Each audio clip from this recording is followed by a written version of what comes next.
मेरा नाम मीना है। मेरी शादी ऋषि से 1 साल पहले हुई थी।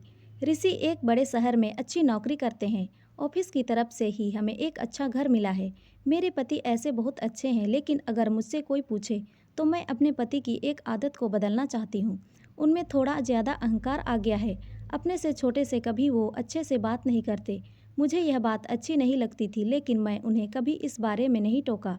हमारे घर में पहले एक नौकरानी आती थी, लेकिन उनके इसी स्वभाव के कारण कोई नहीं टिकता था। उनका कहना था कि अगर ऐसे नहीं कहेंगे तो कोई आजकल काम नहीं करता। शायद उनका यह स्वभाव उनके ऑफिस के अनुभव से आया होगा, क्योंकि उन्हें काम पूरा करवाने बहुत प्रेशर रहता है।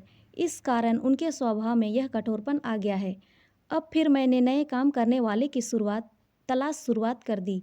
बड़ी मुश्किल से कुछ दिनों के बाद एक आदमी आए। उन्होंने अपना नाम सोनू बताया। उम्र उनकी 50 साल की थी। उन्होंने कहा, उन्हें कहीं से पता चला कि यहाँ काम है। मैंने पूछा, किसने बताया? वो बोले, अभी उनका नाम याद नहीं आ रहा। मैंने कहा कि आप खाना बना लेंगे? उन्होंने कहा, हाँ, मैं अच्छा खाना बनाता हूँ, आपको कोई परेशानी नहीं होगी। शुरुआत में मेरा मन नहीं माना, क्योंकि वो किसी की पहचान से नहीं आए थे। लेकिन फिर मैंने सोचा कि शाम को उनसे मिलवा देती हूँ।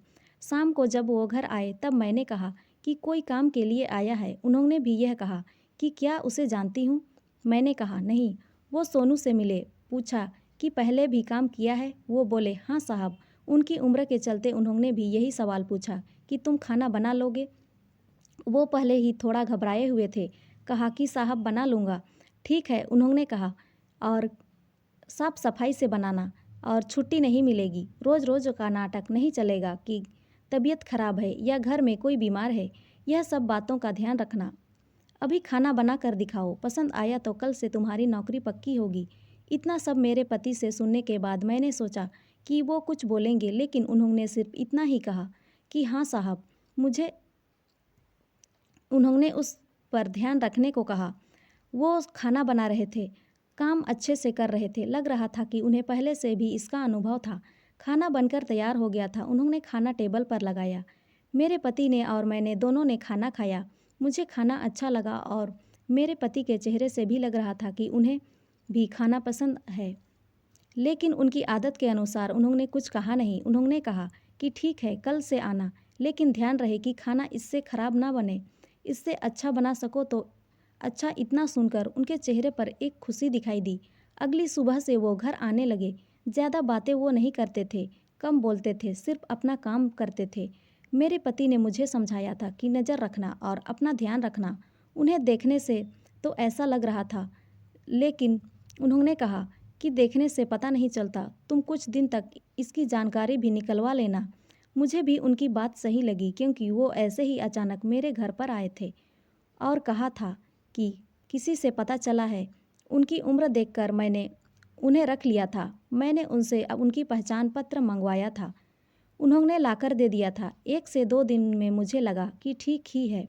करीब 5 दिन तक काम करने के बाद उन्होंने मुझसे एक दिन कहा कि मैडम, थोड़े पैसे एडवांस में मिल जाते तो अच्छा होता, मुझे ज़रूरत है।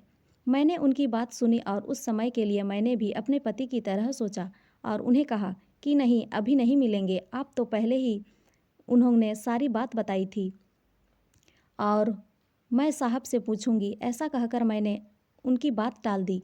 ऋषि अगले दिन कहते हैं कि उनके ऑफिस के कुछ दोस्त घर पर शाम को खाना खाने के लिए आने वाले हैं। उन्होंने सोनू से कहा कि उनके दोस्तों के लिए कल स्पेशल खाना बनाना होगा। उन्होंने कहा, ठीक है साहब। शाम को उनके दोस्त और उनकी फैमिली भी घर आए। 3 दोस्त के साथ उनकी पत्नी और बच्चे भी थे। खाने में 4 से 5 तरह के पकवान बनाए गए।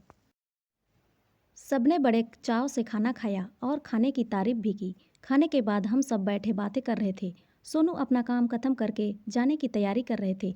तभी उनके एक दोस्त का मोबाइल नहीं मिल रहा था। मोबाइल महंगा था, साथ ही उनमें ऑफिस के ज़रूरी नंबर और इमेज भी थे। इसीलिए वो थोड़ा परेशान हुए। सभी जगह ढूंढ लिया, बच्चों से भी पूछा, लेकिन फ़ोन नहीं मिला। फ़ोन लगाने पर फ़ोन भी लग नहीं रहा था। हम सब मिलकर मोबाइल ढूंढ रहे थे कि सोनू किचन में आए और कहा कि मैडम, मैं चलता हूँ। आज उनके हाथ में एक छोटा सा बैग था। उनके इतना कहने पर मेरे पति ने कहा कि रुको, मोबाइल जो तुमने चुराया है वापस दो। उन्होंने जब यह सुना तो कहा कि साहब, आप क्या बोल रहे हैं? चोरी? यह तो मैं सपने में भी सोच नहीं सकता। मेरे पति ने कहा कि ठीक है, फिर तलाशी दो, फिर चले जाना। यह सुनकर उन्होंने कहा कि नहीं, मैंने चोरी नहीं की तो तलाशी क्यों दूँ? मेरे पति बोले, जब चोरी नहीं की तो तलाशी से क्यों डर रहे हो? इतना कहकर वो उनके पास गए और उनके हाथ में जो बैग था उसे लेने लगे। सोनू ने बैग पकड़ा और कहा कि साहब छोड़ दीजिए, इसमें मोबाइल नहीं है। मेरे पति को गुस्सा आ गया और कहा, एक तो चोरी करता है, उस पर आंखें भी दिखाता है, छोड़ बैग। उन्होंने उसका बैग छीना और उसकी तलाशी ली। उसमें मोबाइल नहीं था बल्कि खाना था। मेरे पति बोले कि तुम खाना चोरी करके ले जा रहे थे। सोने की आंखों में अब आंसू आने लगे। वो बोले, मैंने चोरी नहीं की, मैडम ने कहा था मैं खाना खाकर जाऊं, तो यह सब मेरे हिस्से का खाना है। मेरे पोते के लिए उसे बहुत दिन से हो गए अच्छा खाना नहीं खाया। साहब मेरा बेटा होता तो आज मुझे शायद यह दिन देखना नहीं पड़ता। मेरा बेटा 4 साल पहले चला गया, एक लौता बेटा था। घर में अब मैं ही हूँ, उसकी बीमार माँ और मेरी बहू और पोते के लिए बड़ी मुश्किल से घर संभाल रहा हूँ। खाने के लिए अच्छा खाना बना तो मैंने सोचा मेरे पोते को खिला दूंगा और उसके चेहरे पर जो खुशी आएगी वो मैं देखना चाहता था। मैंने मैडम से एडवांस भी मांगा था घर के लिए। इतना बोलकर वो बिना खाना लिए ही रोते हुए चले गए। वो इतना कुछ झेल रहे थे, हमें इसका पता नहीं था। और आजकल की दुनिया ऐसी हो गई है, कुछ बुरा होने का हमें इतना डर है कि हमें अच्छाई भी दिखाई नहीं देती। इसमें हमारा भी क्या कसूर है? उनके जाने के बाद मोबाइल का भी पता चल गया। उन्हीं का बच्चा बोला कि उससे मोबाइल नीचे गिर गया था और बंद हो गया था। पापा डांटेंगे इसीलिए उसने मोबाइल सोफ़ा के नीचे रख दिया। उसके पिता को इन सब के लिए शर्मिंदा होना पड़ा। पहली बार ऋषि की आंखों में पछतावा देखा। रात में ऋषि ठीक से सोए नहीं, हालांकि उनसे मुझसे कुछ कहा नहीं, लेकिन मुझे पता था कि उन्हें बुरा लग रहा था। सुबह मुझे पता था कि वो फिर नहीं आएंगे, इसीलिए मैं जल्दी उठी और घर का काम खुद करने लगी। थोड़ी देर बाद जब मैंने दरवाजे की बेल बजी और मैंने खोला तो सामने वही थे। चुपचाप वो अंदर आकर अपना काम करने लगे। मैंने बोला, मैंने सोचा था कि शायद आप नहीं आओगे। वो बोले, मैंने भी सोचा था, लेकिन मैडम घर पर खाना नहीं होता तो आना ही पड़ता है। ऋषि ने उन्हें देखा तो जैसे उनको कुछ शांति मिली। उन्होंने 10,000 रुपये उन्हें दिए और कहा कि कल रात के लिए उन्हें माफ़ कर दे। पैसे लेने से उन्होंने मना किया तो वो बोले कि यह एडवांस है, रख लीजिए, बस इतना ही चाहिए।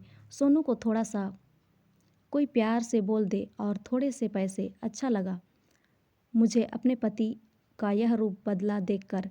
कठोर वो ऊपर से वो भी उन्हें बनना पड़ता है, अंदर उनके भी एक नरमदिल इंसान है। तो दोस्तों, ये कहानी आपको कैसी लगी कमेंट में ज़रूर बताएं और अच्छी लगी हो तो लाइक शेयर और सब्सक्राइब ज़रूर करें। धन्यवाद।